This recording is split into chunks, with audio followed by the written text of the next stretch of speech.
Youngster basketball ક્લબના સૌજન્યથી Iscon basketball league season 4નો ઉદ્ઘાટન સમારોહ સ્પોર્ટ્સ કોમ્પ્લેક્સ ખાતે ભારતીય બાસ્કેટબોલ સિલેક્શન કમિટીના ચેરમેન શ્રી શક્તિસિંહ ગોયલના અધ્યક્ષસ્થાને યોજાયો હતો।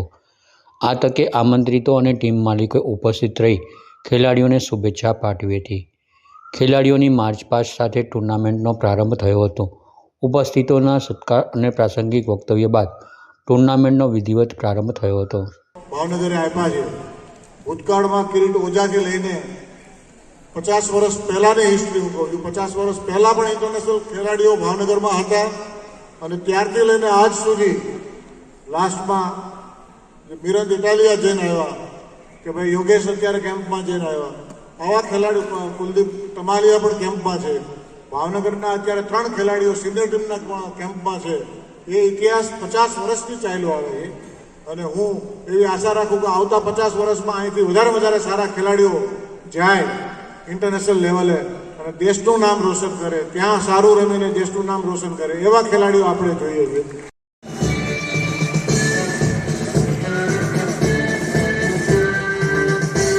ISKCON Bhavnagar basketball league season 4ની હવે પછીની ટીમ જે મુખ્ય મંચ પાસેથી પસાર થઈ રહી છે, નવયુગ ફારવાની ટીમ મિરંદ ઇટાલિયા ઇન્ટરનેશનલ બાસ્કેટબોલ પ્લેયર। જોરદાર તાળી સાથે આપણે સૌ વધાવી લઈશું નવયુગ ફાર્માની આ ટીમને।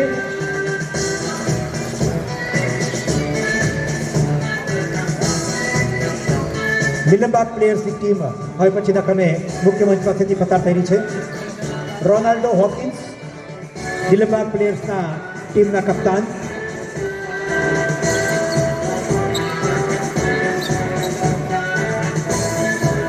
ISKCON Bhavnagar basketball league season 4ની 8મી ટીમ જે મુખ્ય મંચ પાસેથી પસાર થશે। રોહન કુરેશી આ ટીમના કપ્તાન।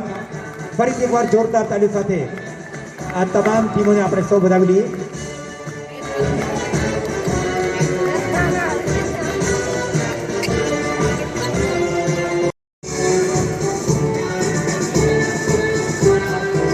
બિન સોરેર બાદ કેરેફિલ્ડની ટીમ મુખ્ય મંચ પાસેથી પસાર થઈ રહી છે। કુલદીપ ટમાલિયા આ ટીમના, રોહન કુરેશી આ ટીમના કપ્તાન। ફરીથી એકવાર જોરદાર તાળી સાથે આ તમામ ટીમોને આપણે સૌ વધાવી લઈએ।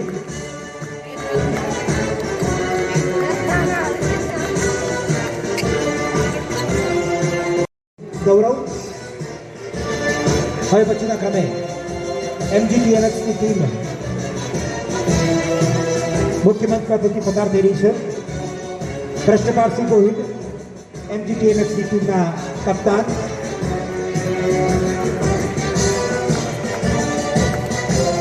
ત્યારબાદ